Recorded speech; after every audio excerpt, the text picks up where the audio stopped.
Down TV. Please watch, like, subscribe. Let's get the clip out there. Really good numbers last week. Let's see if we can get more this week. Here we are with Tom and Mike Thompson after tonight's 2-1 win away to Ferriby, North Ferriby. Tom, what do you think? Well, analyse tonight for me. What did you see? It's another run out. You know, we said to the boys before kick-off, this is 2 games deep. You know, we're only 12 days into pre-season, and these boys are kicking off in 2 weeks. So we thought, from an intensity point of view, it might be different.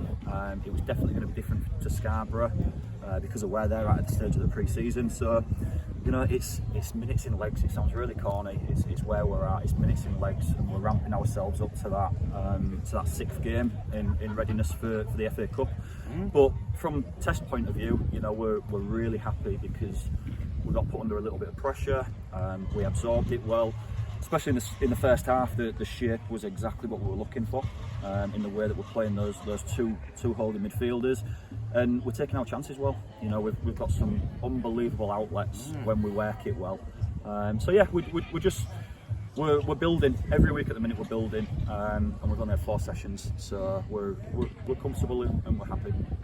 Obviously, I'll always pick on players. I think Sean Ali, first half. Wow, man, touch magic, bit of skill there. It looks like he's going to be somewhat good, doesn't he? Yeah, he's playing with utter freedom at the minute. We've said to the lad that the way we're going to play, the front 4 are going to have so much creative freedom to be able to interlink, to sit into pockets, to get around the outsides, and we know that if we do it with quality, Ali's an unbelievable outball for us. Nice, wasn't he? And he does it, he composes himself, and he finishes well. So yeah, he's impressing me every week, and his buy-in's outstanding. You know, he's bought into training, and he's bought into the coaching and the way that we're trying to educate him, and he's going to be a really good player for us this year. Well, I thought it was a great play. I thought obviously he had his break. You know what I liked as well, and this is something so little, maybe 15 minutes before you brought him on, I could see him down here warming, through the immersion. I thought, you know, didn't just come out and do a little run back before. He was getting ready for 15 minutes to come on. I can tell you something about the lad, didn't it? Well, again, we've prepped the boys in the changing room. They all know what the jobs are. They know when they're coming on. They know the change. If we had to be reactive, we'd have made reactive changes, but they all knew when they had to come onto the pitch. Right. I think the only thing that we can be a little critical of is when you make 7, 8, 9 changes, some of the shape starts to go in the second half, and the goal that we conceded from the corner was literally, it's logistics, mate. You know, we'd not looked at our sheets. Ben Lewis was marking in the first half, and he didn't realise he was on the post in the second half. And those things won't happen in the season. You know what I thought they were doing well in the corner? I saw it a few times in that second half. They were trying to bully your goalkeeper on the line, bullying him and trying to whip that one in, weren't they? Yep. But what I thought as well, you up the tempo in that second half. You know, with maybe 15-20 minutes to go, you start playing a lot quicker. Are we allowed to mention the trialist name? Obviously, we recognise it from days of old. Yeah, that's sure. Matt Brawley playing that right back one up there, delivered a lovely ball in. Yeah. I thought he upped the tempo in the last 20. And that's what Broads can bring, I think. If he's bought in and he's invested in the environment and the system that we're trying to set, you know, he can bring a lot to the party. And like you say, we probably had 2 or 3 occasions of real football in exactly the same way that we did against Scarborough. And when we play quickly and we move the ball quickly, it's very difficult to get you off up the tempo, mate. You could see visually. You could see. I said it to Ben in the press box. You could see the tempo was up. Yeah. And in Norfolk as well. Nice for him to get the win. I know it's only a friendly, but I've got all the time in the world for him. He's a bridge through and through. You know, it's goals. Same with Denny. You know, Denny steps up. He scored penalties last year. Very important penalty today. Yeah. You know, so again, you know. Sounds corny, it's minutes in legs that's important, but the right people are doing the right things at the right time, and that's showing that the system's coming together nicely. So what I would say, so as we go into the season, I know it's a few weeks away, so we've got our dates today, haven't we? Yep. Is it Long Eaton first? Long Eaton at home, yeah. So we've got our dates today, sort of thing, and obviously they are on social media, so please check them out, fans. Goals, are we looking at Lewis Dennison, Andy Norfolk to be the number 9, or...?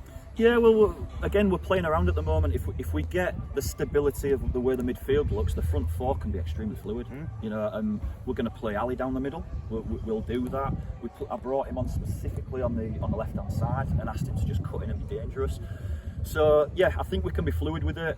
Denny's got a real want to play there, and like I said, I've given him that freedom to, if you fit, and you want it, let's have a look. Let's see what So you it looks see like. goals like a bit like Man City when they played about like a designated striker number 9, where the midfielders basically just score. Was it Man City or Barca who did that, where they didn't even have a striker on the field? And what they do is all these midfielders like your Andy Norfolk, your Lewis Dennison, splitting the goals out. Is that what you're thinking for your tactic? Or I think so, and we've seen already we've got a brilliant partnership between Jack Griffin and Eddie Rogerson, and those boys are our absolute stability. If they're disciplined and they're sit and they work what the system that I want them to work, it gives that front four fluidity. Just go for it there. Their best player, I know it's obviously I know you were with us last year. Danny Earl was their best player by a long shot, wasn't he? And I think you did offer Danny, do you want to stay and work for me and be a grafter? And he just chose Ferriby, which I don't get it when it's divisions below us, but listen, is that a weird thing in non-league or? Nah, I mean the guy wanted a change, and like I said, things ended well with him. You know, I had a really good conversation with him.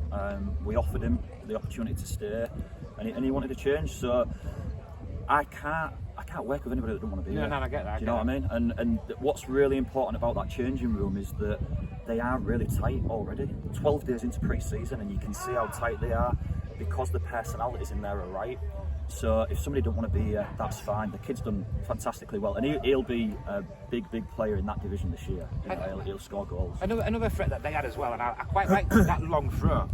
Wouldn't it be cool to have something like that? Tomo, do you know anyone who's got like a gymnast throw? The kid didn't even break sweat. He threw from our dugout into the area. You know, he just like, wow, literally anything. Yeah. Well, I said normally the attacking threat, it was beyond, like say, halfway like, and he's putting it into the area. And what a weapon. Again, we knew about that, so... Josh Dennett, I've popped his name, mate. last week we had it with Ash Jackson at Scarborough, and we defended 7 of them. 7 of them into the box, and we defended them, and he had 5 tonight.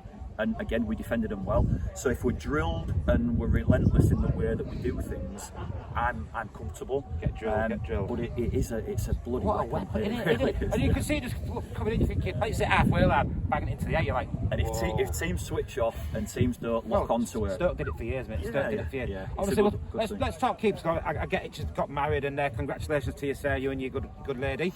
And obviously he's away. What happened that day? Because we did a little change just before. Did you have a little injury, keeper? Yeah, so Razz wasn't fully fit, and I'm not risking anything in pre-season. So Razz came on to replace Hitchy against Scarborough, did extremely well. Ben, we've got in from Scunthorpe United. He was released from Scunny. He contacted us, which again is fabulous. You know, wanted to come in and test himself. And the kid's 18.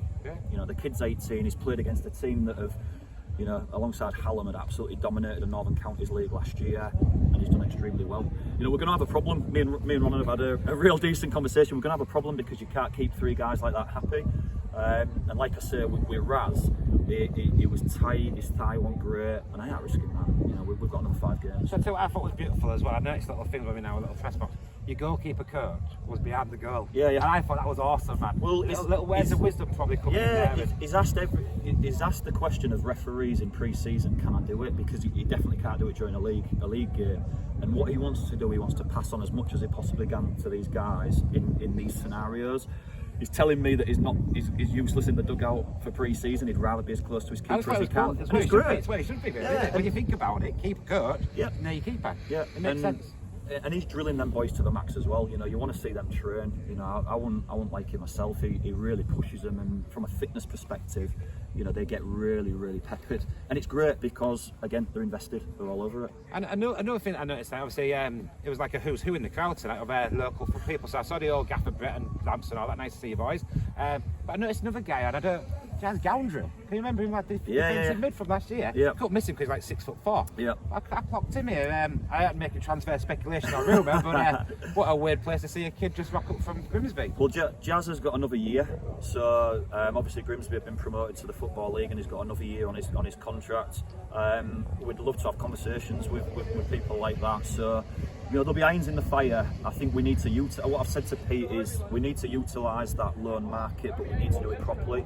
So we need to do it in such a way that if we're going to do it, we do it with the club and they stay with us until they're not needed anymore, and we don't lose another boy on the back of that. Because what I can't abide is if we bring somebody in for 2 months, we lose a key player. We lose somebody, and that's difficult. So we're going to have conversations. We've already got a really good relationship with Hull City, and obviously we've got the friendly coming up where we're going to have more detailed conversations with those guys. But we we would love to utilise players like Jazz, and he was very good for the club last year. The games that I saw was very good. And I think hopefully, what was he doing here tonight then? I'm not saying anything. But if he can see what we're doing and how progressive we're trying to be this year, I'd love to think that he'd see us as an option. He'd see us as an option. Right, well, Tom, do you know what day is it? Thursday. We meet in less than 40 hours again. Yep. I just want to say to the fans as well, Hallam kick-off, and I'm just looking at Ben, my cameraman, Hallam kick-off is 3 o'clock. So 3 o'clock, Queensgate Saturday. Hallam, good team from Northern Counties. Yep. We go again, mate. We go again. Yeah, again, I know Dent's well, and I know James is his goalkeeping coach really well. You know, we've always kept in touch over the years. So another great test. They were phenomenal last year. Yeah. They've built a team that's good for the league above before they got there. Super fit as well. The hill they play on. Yeah. You've got to be super So fit. and again, they'll be drilled. You know, they're 2 weeks out from their season, so they'll be right at it. And for us, you know, yeah, we go again, and we build on Scarborough. We build on today, and there's things that we've had conversations in there about what we've got to improve. You know, we weren't totally comfortable with how we played today. We've got to do a little bit better, and that's up to the boys now. And Hallam will hopefully see that a little bit better. Absolutely. What I will say is, like, obviously Queensgate home game Saturday. Hopefully the sun's going to be shining. What a great day to come out and cheer the local team on. Yeah, so I'd like to see a good attendance. And Hallam, like you say, it's going to be a good game. It's going to be a good game. Right, Tom, like always, I will thank you for speaking to me straight after the game. Please watch, like, subscribe, and all that. But you know what? Get to a game on Saturday. Come and watch us against Hallam at home, 3 o'clock, Queensgate. Take care, everyone. Bridgetown TV.